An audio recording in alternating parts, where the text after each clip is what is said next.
Listen, there we go. We're beginning right there. Chali 2Na, yourself. This was, for me, the last time I saw you guys perform was, I can't remember what fucking festival Camden? it was. Camden Assembly Halls? No, it was a festival. I'm sure it was a festival. Oh, right, okay. I'm just trying to think which one it would have been. Maybe, I've done so many with Charlie, but it was, for me, it was like seminal. It's like you managed. It was a zeitgeist moment where an American act and a UK alternative DJ, comparable to what Charlie's come from. Hey, it was fucking great. It was great. Thanks, mate. And the mixes, you go on YouTube and check them out. And they got albums. They've done their thing. It was an amazing experience, and we're still really good friends. We speak a lot. It's been very difficult because the COVID thing just kind of shut it down, and we were kind of doing some other stuff and preparing some other stuff, but we're still working together on a few new pieces, which I'll go into in a minute. But I met Charlie through the Funk Hunters, Canadian sort of glitch hop, breaky kind of producers. Really nice guys, Nick and Dunks, and they were touring with Charlie. And I'd always wanted to work with like Jurassic 5 and Chali 2Na, always, especially as I'd been recently started writing hip hop with Alex Chambers, who I work with in the studio. And we wrote a track, I'm trying to think what it was called now, but this was Hands High, that became Hands High. And it's got like piano riff, and it's got a really nice old school hip hop sort of feel. And I was desperate to get it to Jurassic 5 because I thought, God, if these guys performed on this has got Winner Chicken Dinner written all over it. And I was like, and they were touring Brighton, and I spoke to Nick Middleton from the Funk Hunters, and I said, can you send this to Charlie, see if he'd like it? I'll come and see you in Brighton tonight. So I went and saw them, and I got to meet Charlie, and I was well excited. I'd met him years before when they performed with Cut Chemist and DJ Shadow. I think you may have even been there. Of course. At the Zap Club, I think it was. Dude, again, combinations and just putting music out just the way that they felt it. Anyway, carry. Sorry. That's all right. No, you're totally right.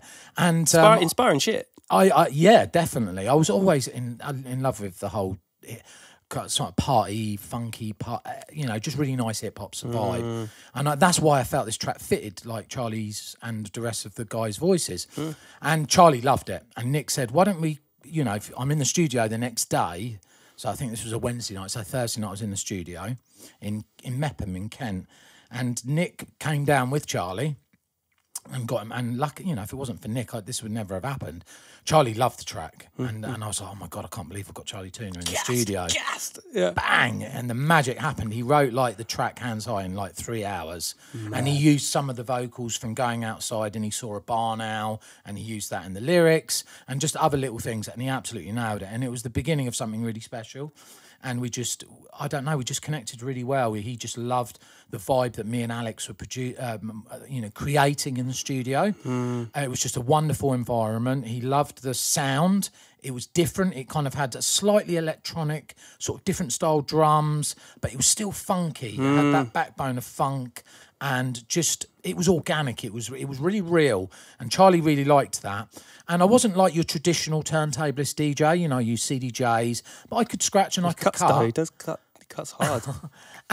But Charlie just liked the idea. It wasn't about that I was a real hip hop DJ. It was like, this is something fresh. This is something new. This is something exciting. This is something different. And we all need to go on little paths, little curveballs and take us. But my God, we could not believe ourselves, the reaction. Next minute, we're starting to write an album. We've done a collaboration with Dynamite called It Ain't My Fault. Hold tight, Dynamite. Big up, Dynamite. Dynamite all day. Love you, bro. One of my favourite hype men MCs, full stop, to be fair. He's amazing, isn't he? And we've done this track called It Ain't My Fault. And next minute, it's just blowing up. And we started writing an album called The Adventures of a Reluctant Superhero. Yeah, mad. And we got the Jake the Detonator to do all the artwork with the characters. And always killed it on the album covers as well. You always got that. It's that funk. It's mine's with Parliament. You know what I mean? Like you always had that kind of cartoon comic-y funness. We had that with Trick of Technology with A Skills, so it was a good sort of combination to carry on that sort of vibe. So I think just talking about this and everything involved within like graffiti and artwork and stuff like that, I think it all combines perfectly. And that's the beauty of hip hop, is when you have a good product, which I think the Adventures was, and then suddenly you have good artwork and good PR and a good topic, it all combines. It's like when you, just for example, it's like when you write a disco house record. If you've got that perfect singer on there that just looks good and works, and then you put a little video with it, bang, it's like the magic is created. It's exactly the same with hip-hop. You get good artwork, you get like a good vibe and a good creation, and once the whole package is put together, people are, I really like this. And then obviously they see it first and then they hear it. Plus Radio 6 got behind it, and big up to Lauren Laverne for helping us with that, and Steve Lamack and all the BBC It's one of the last standing proper radio stations. Big up Capital Extra as well, but I would certainly say Six Music for the alternative. Yes, yeah. Kills it. They had us do the live show up in Liverpool, which was a great experience.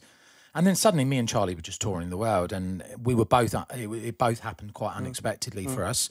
And Charlie was a busy guy, so trying to fit that in his schedule was, was a mission. And also with me, I was like extremely busy with like all my other DJ shows.